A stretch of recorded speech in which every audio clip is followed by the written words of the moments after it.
Hey, what's up everyone? It's Dolbeck. 2 days ago I sent my alt on Octane and I tried to do mutation into it. And then it makes me realize that we are lucky on Marama.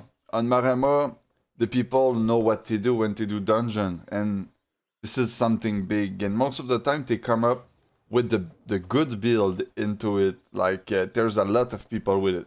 Yes, for sure you're gonna tell me, oh, I see a lot of shitty build on Marama, but you don't even understand, bro. On the other server with a lot of new player, you're gonna see the most horrible build ever. Seriously, I even see some fire staff player with strength into it. Uh, so yeah, this is definitively a problem, and we need to speak about what's the best thing to do in mutation, what we need to know in mutation. So first of all, you need to let the tank pull. Even if you have Scorpion Sting and it's really fun to pull the shit with it, you're gonna just ruin everything. If you want to pull the stuff, make sure you are into a voice call with the tank and make sure the tank agree to your pull. Because if you don't have like a taunt ready when you are pulling the stuff, you're gonna throw your javelin sting on a mob, and then that mob gonna go for the healer straight up. It's not gonna go for you. So yeah, this is definitively a problem. So for mutation, the best healer build is AoE heal. Whatever other people tell you, it's wrong. Maybe into the new dungeon, since the people are divided a lot. So to do the element on the side, maybe then you can start using the clap. But the AoE heal gonna be the best into fire mutation, ice mutation, into even the void. You see, there's all those puddle on the ground. Is if there's a sacred ground, there's an orb of protection and a beacon on top of it. Man, it's gonna be way easier to survive than the worst build I've seen in mutation is having the clap, divine embrace, and then sacred ground. Don't do that. It's the worst thing you can do. Yeah, just don't do it. The less worse is this build with the splash of light. This one work, but it's not optimized, but it's still gonna work mostly if you have some fire staff user in your group. But yeah, it's still not optimized, but it works. Uh, so for the consumable, in this video, I'm gonna speak about a lot of beginner and advanced tips. So don't say it's a beginner video. I don't need it. There's gonna be a lot of things said into that, like your protection, like you're gonna see here. On the bottom, you see there's the elemental resistance, and you see there's 4.4. On your mutation gear, it can go up to 50%. Yes, you can maybe scale it more, but the cap is 50% elemental resistance. So make sure you are around that, maybe 45 to 50% elemental resistance. So in mutation 3 is gonna be way easier. In mutation 2 you can put a bit less, but if your group have some trouble, make sure everyone has the gem and things gonna go better. So the scaling, you see, you need to have the appropriate gear score because the mob are scaling to it. If you are under gear score, you're gonna get fucked. It's just you're gonna get one tap by mobs and you're not gonna understand why. Alright. So for the consumable, there's the powerful Learning Stone, the tier 4 is kinda usable for M2, but for M3 always use the tier 5. Don't try to make money using less consumable, like smaller one. It's dumb. Doing mutation gold gonna give you some item to sell, and you're gonna make your money back. So make sure to use the biggest coating, the biggest Learning Stone, the biggest buff that you have, alright? The ward potion. In M3 go for the big ward potion. In M2 you can go for the M4. But yeah, this is it. So for the elemental the powerful absorption potion and all those things, the infuse. It's a very good buff, but if you're the tank, you need to pop it before stepping into the clump, because into the clump, there's like an animation to it, so it take a moment and you maybe gonna die doing it. If you want to use something into the clump, you're gonna have to use gemstone dust. So if you don't know what's the element of the boss you are fighting against, just put gemstone dust. One of the main thing to do is sometimes to just go look a video on YouTube about the dungeon you are doing and look the whole run. Because I see many people just pulling the mobs randomly, they just go and fight all the mobs, while you can do a better run doing the, like you're gonna see in depths, people just, yeah, you need to take care of what you do, and if you are doing the wrong thing and you're the tank, man, no wonder why someone is trying to pull stuff on you with the fire staff or the life staff. If you are at the good place at the good time, there's way less chance that someone gonna pull mobs on you. So for the tank, if you don't have leadership, you're almost throwing, because when the fight are lasting too long, there's more chance you're gonna die as a tank, and the people in your group gonna die. So yeah, uh, same for the attribute. You're supposed to have 200 health and the rest in strength. If you put too much strength, if you put too much con, you're gonna have a hard time to get the aggro. Yes, it's fun to have 300 con because of the grit, but the only way you're gonna have with 200 con to keep your grit is mainly with the hammer. So make sure to use your hammer as much as possible to keep your grit on. And yeah, when you know you're gonna get pushed back, man, do a shockwave, wrecking ball. You can even put a clear out just to make sure you stick there. Um, when you're fighting the enemy as a tank, fight them and go backward at the same time while fighting them. You just attack like that and you go backward. The mobs gonna try to come to you and it's gonna make sure they always stack. If you just face tank the mob like that and pull into it while hitting, they're gonna disperse around you and it's gonna make unsafe clump, because you're gonna rotate around the mob. The mob's gonna turn and gonna hit the people around because you turn with it. So going backward while fighting like that as a tank is like the main strats to just get the mobs to you. If the people wait, okay, I'm gonna remake this one. When you pull, nobody is supposed to put a heal on you, and when you pull, nobody is supposed to attack the mob before you are done pulling and doing the taunt. So you do your big pull, and then you wait for the mob to be at a good distance. You do your shockwave first, because there's some mob that are still coming to you. And then you hit a bit, and when all the mobs are around you, then you do Defiant Stance or Accelerated Resolve, and all the mobs gonna get the aggro. So you're gonna get your shockwave pretty quick again after that, and then you're gonna be able to get back your Accelerated Resolve.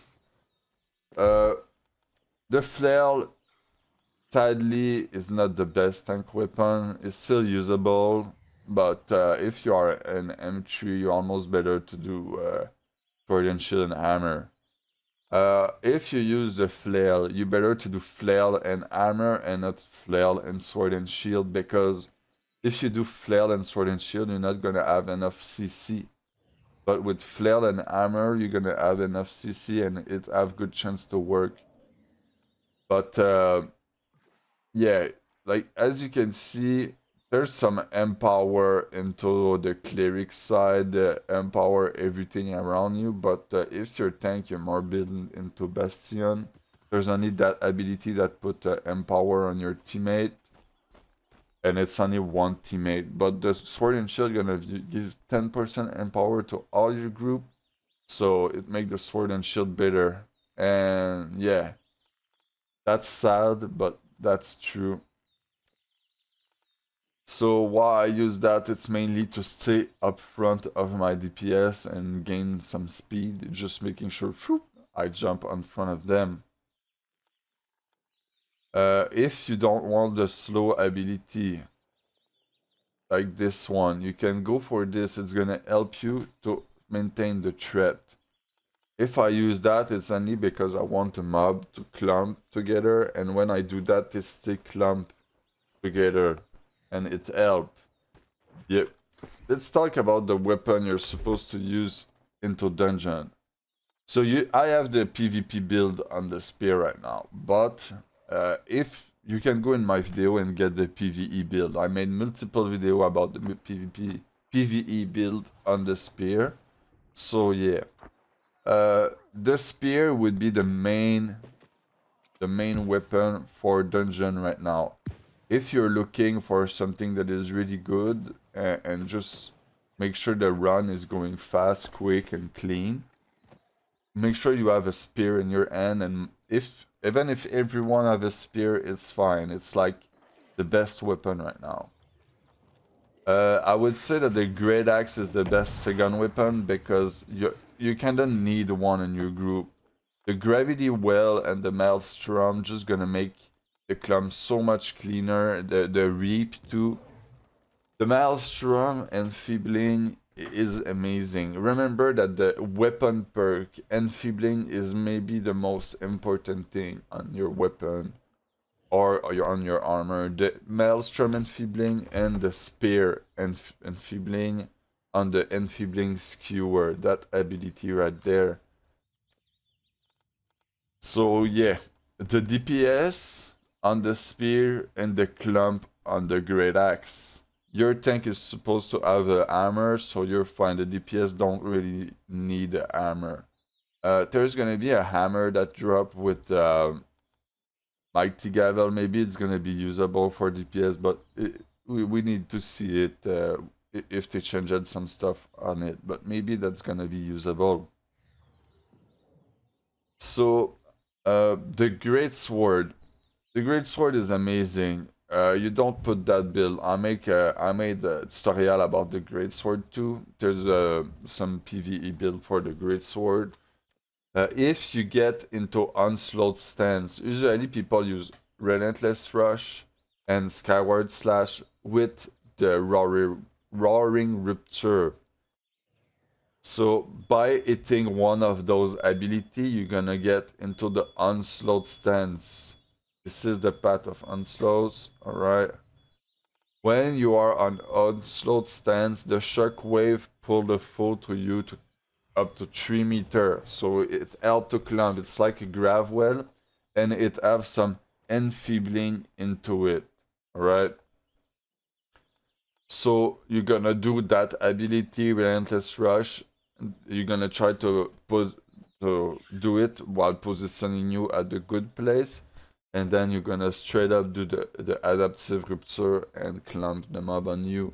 This is the only way to use the great sword, and yeah, sickening slash can be pretty good into vampiric mutation and nature mutation, but overall for the rest you can take it off. But yeah, if you see the dude in your group with the great sword using other ability than Relentless Rush, Skyward Slash, and Roaring Rupture, he is definitively throwing, right? So make sure the people do it right, and if you see the Roaring Rupture not doing his effect, there's two conditions to it. People are not doing the onslaught stance right, or they are doing it when the mob have grit. So you're gonna see some mobs gonna get some grit. The grit is like a white thing that spawns on top of you when you hit, and you're gonna see you can have it like. So yeah, the grit gonna be like a white aura around the mob, And when they are on the grid, the gravity well, the maelstrom, and the all the pull gonna not work. So before doing that, you need to make sure the mob is not on grid. And it's the same with the spear sweep. Make sure the mob is not on grid if you don't want to waste your ability for no reason. Make sure the mob are not on grid. Many times I see people do it. When you're gonna use your gravity well, you need to make sure to pull the mobs on the mage, to pull the mobs on the musket. If you just try to pull the mobs together and you ignore the musket onto it, it's gonna be messy. You can do a reap to get it closer than maelstrom, and then it's gonna be even closer, and then you do the gravity well, and poof, it's gonna be into the clump. But don't just clump randomly the mobs. So let's speak about the outer weapon. I would say that the main used weapon is, and you need to use, is the spear, then the great axe, and the great sword. And then people gonna use a lot of the rapier. The thing about the rapier with the bleed build is it does descend DPS. It's maybe one of the best DPS in game, but it's only single target DPS. So it's good, but there's no fortify. Like you're gonna see on the spear, there's fortify perforate. It'll help you survive. Into the passive of the great axe, you get some fortify too, and you get some enfeebling out of it. But on the rapier, there's no enfeebling. There's only like DPS, so there's nothing that's gonna help you survive. No fortify, so it's like running naked into the wild. Uh, make Make sure you only have one rapier because you cannot trade the bleed and there's a bleed max stack. So only one rapier per group. And even if you don't have a rapier, it's fine. The rapier is like, it's really satisfying to play. It's why the people play it. But it's not an optimized weapon for dungeon. Most of the time, the people gonna play Rapier with Ice Wall because on some mutation like in Dynasty, the Ice Wall gonna help you to prevent the mob to reach the objective. You're gonna see in Genesis there's a tree. If all the mob reach the tree, then the tree is broken. Same for the barrel into Dynasty. So yeah, Rapier Ice Gauntlet is very nice. Rapier Void Gauntlet is usable mostly into the mutation that you don't need to protect a barrel. You can go with the Void Gauntlet. But yeah, the Ice Gauntlet and the Void Gauntlet are mostly the support for the Rapier. And you can do the Void Gauntlet Relax, but it's not a good build. Nah, don't do Void Gauntlet Great Axe. Yeah, it's not a good build because you're gonna have to do your DPS with the Great Axe. And the Great Axe is mainly a clump weapon. You just clump the mob with it. The hatchet gonna be better into Genesis, but now no one uses it into dungeon kinda. I would say it's still a decent DPS, but it lack a lot of CC.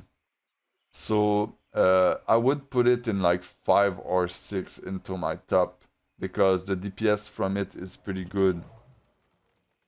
The fire staff almost the same as the hatchet. It would fight for the 5 or 6 into the dungeon um, stuff. It does better AoE DPS than the rapier, so it's pretty hard. The rapier is most liked by the people, but the fire staff is underrated by the people. The thing about that is you have a lot of chance to pull the aggro from the mod, so you need to be aware of what you do. And if you are always pulling the aggro, sometimes it's not only because of the tank, but because you are doing your AoE at the wrong place. Make sure you wait for the end of the pull before attacking the mobs. Make sure you are at the good positionment to see how the things happen and hit the same mobs that the tank hit. If you hit the mobs into the backline because you are far from the clump and you don't see the thing well enough, you're gonna pull the ads and it's gonna be your fault. So the Fire Staff Void Gauntlet is still one of the very good build, but it lacks some CC. If your tank have hard time to survive, no wonder why you have a fire staff and you are not helping him. You are not putting enfeebling. You are not really helping your team, only doing great DPS. And it's the same for the rapier. You are not that much helping your team, but at least you have some CC. With the fire staff, you can use the ice gauntlet and void gauntlet. You're gonna have some CC too. So be aware of that. I would say that the sword and shield is a very good DPS weapon too. I would put it 6 or 7 into my list. If you put sword and shield and spear, it can be a decent combo because you're still gonna have the sweep and you're gonna give some empower to your teammate. But remember that it's not one of the best weapon build and it's one of the hardest build to make because you're gonna need a good shield and a good sword with both not the same attribute. If you are on your shield you have keen and on your sword you have keen, you failed. You need a different skill on your sword and your shield because they are not stacking, and it's one of the hard build to make. But if you can make it right, it can be one of the best, even top 3, top 4. So the bow in mutation is very good for boss fight. But outside of the boss fight, it's not that good. So you can carry one on you and respect before the boss fight, and nobody gonna really hate you. Same for the musket, because the musket is a good single target.